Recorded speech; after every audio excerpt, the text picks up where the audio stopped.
Euzubillahimineşşeytanirracim. Bismillahirrahmanirrahim. Rabbi inne Rabbi gufurun rahim.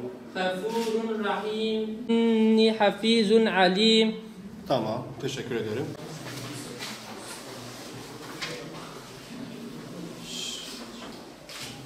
Euzubillahimineşşeytanirracim. Bismillahirrahmanirrahim.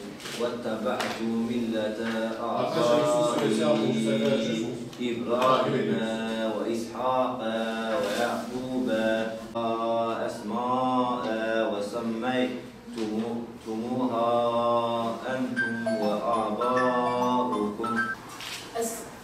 İsmuha Eshabula Hadice'tun. Cevabımız neydi? İsmuha Hadice'tun. Ne? İsmi Hatice. Evet. Cevabımız neydi? Evet. Mustafa söyle cevabı. Kantin ve lavabo. Kantin ve lavabo. Mevcudu. Kantini de güzeldir. Ve evet. Hayır kantini değil. Kütüphanesi. Büyüktü. Kebiratun. Kebiratun ne demek arkadaşlar? Büyüktü. Büyüktü. Hadi. Evet. Evet.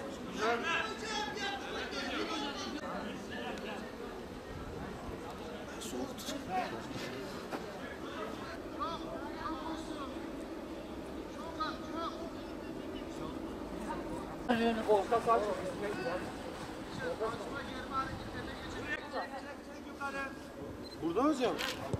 Bir daha. Gençler. Bir tık daha uzak. Bırak. Elinde say. Bana doğru gel. Gel. Geri doğru gel. Küçük adımlarla.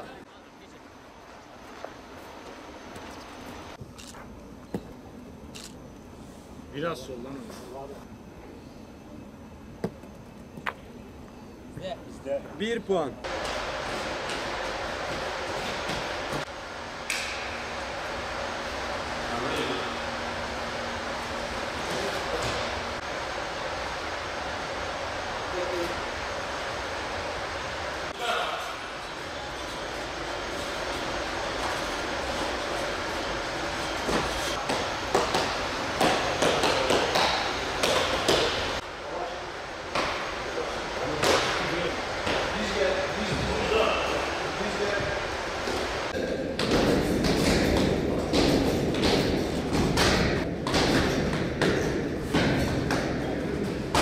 Okulumuz Veysel Karani İmam Hatip Lisesi 2020 yılında kurulan bir okuldur.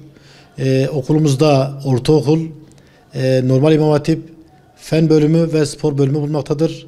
Biz feni derslerin yanında, yani bilimsel derslerin yanında aynı zamanda dini derslerimizi vermekteyiz. Bünyemizde bulunan spor bölümünde de şu an Doğu ve Güneydoğu'da tek kurulan spor proje okuludur.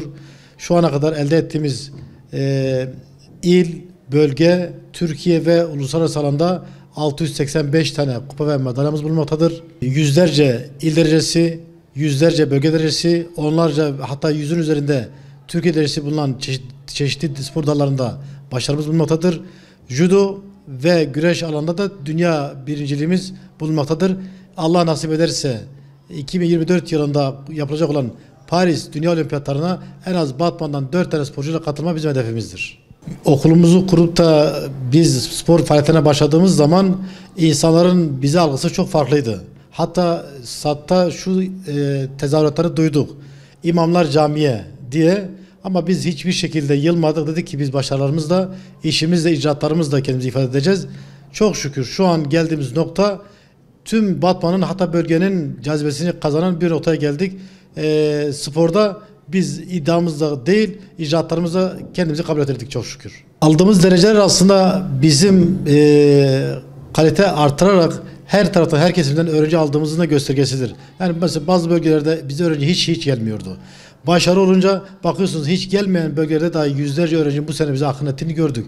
Demek ki başarılı olunca fark etmiyor. Gerçekten insanlar teveccüh gösteriyor ve geliyor. İmam Hatip'te bizim amacımız şudur. Yani çocuklar pozitif bilimleri görüyor. Bunun yanı sıra biz manevi değerleri de vermeye çalışıyoruz. Bunu verdiğimiz takdirde yetişen her bir çocuk doktor olduğu zaman inançlı ve ahlaklı bir doktor, sporcu olduğu zaman inançlı ve ahlaklı bir sporcu oluyor ve bilim adamı olduğu zaman da aynı hakeze bu şekilde insanlara hem ahlaken hem de kendi görevindeki, icraatındaki o görevi yerine getirdiği zaman hakkıyla yerine getiren bir insan olarak yetiştirmiş oluyoruz.